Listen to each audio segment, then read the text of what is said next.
कि तेरा हुस्न शामो सहर देखते हैं, फरोज इन द समशो कमर देखते हैं।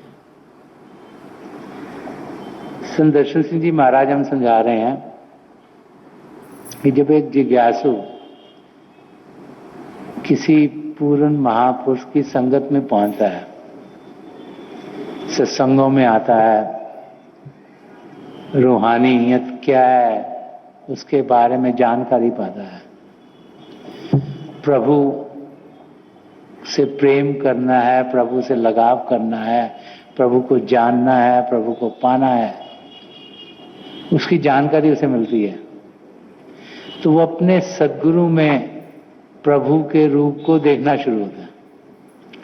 तो जब वो उस स्टेज पर पहुंचता है तो संत दर्शन सिंह जी महाराज फरमाए कि तेरा हुस्न शामो सहर देखते हैं। तो एक शिष्य अपने सद्गुरु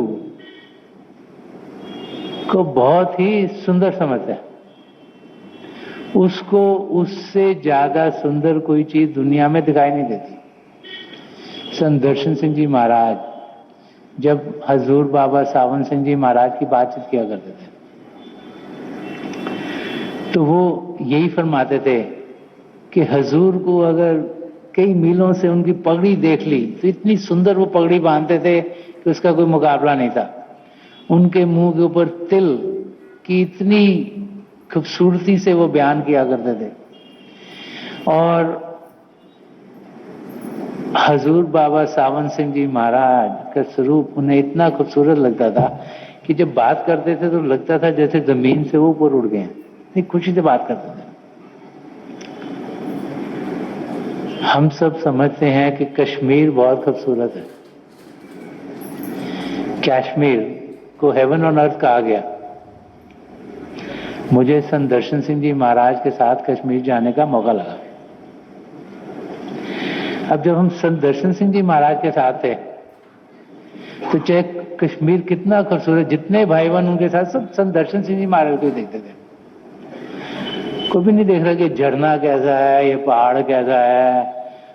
वो ठीक है, एक दो बारी देख लिया लोगों को बताने के लिए, हाँ मैं कश्मीर हो गया हूं, लेकिन अटेंशन पूरी की पूरी संत दर्शन सिंह जी महाराज में होती थी। क्यों? क्योंकि एक शिष्य को, एक सत्संगी को अपने सद्गुरु से खूबसूरत कोई चीज दिखाई नहीं देती। और इसीलिए तेरा हुस्न शामो सहर देखते हैं कि सुबह और रात उसी चेहरे को हम देखते रहते, हम थकते नहीं। एक मां जब अपने बच्चे को देखती है तो 2400 घंटे बच्चे को देख सकती है। हर एक मां को अपना बच्चा बहुत खूबसूरत लगता है, चाहे उसके मुंह पे चेचक के दाग हों, चाहे उसको फेस किसी किस्म का भी हो, लेकिन मां की नजरों में बच्चा सबसे खूबसूरत है और उसको 2400 घंटे वो देख सकती है। और एक शिष्य अपने सद्गुरु को 2400 घंटे देख सकता है। यही यहाँ संत दर्शन सिंह जी महाराज फरमा रहे हैं। जब इसको हम ये पहली लेवल पर समझने की कोशिश करें कि एक शिष्य जिसे ये मालूम हो गया कि अपने सद्गुरु के जरिए मैं पिता परमेश्वर को जान पाऊंगा, क्योंकि एम तो है पिता परमेश्वर को जाना, मिलन तो प्रभु से करना है। लेकिन जब हमारी समझ आ जाती है कि सद्गुरु के जरिए हम प्रभु तक पहुंच सकते हैं तो फिर अपने सद्गुरु से और कोई खूबसूरत चीज एक शिष्य को दिखाई नहीं देती। और इसीलिए यहाँ संत दर्शन सिंह जी महाराज फरमा रहे हैं कि 2400 घंटे वो शिष्य उसी तलब में रहता है कि मैं अपने सद्गुरु के दर्शन करूं, उनकी नजदीकी पाऊं, उनके अंग संग रहूं, मेरा ध्यान उन पर रहे, क्योंकि वहां से ही उसे शांति मिलती है, वहां से उसे प्रेम मिलता है, वहां से उसे वो अवस्था मिलती है जिसमें उसके लिए खुशियां ही खुशियां हों।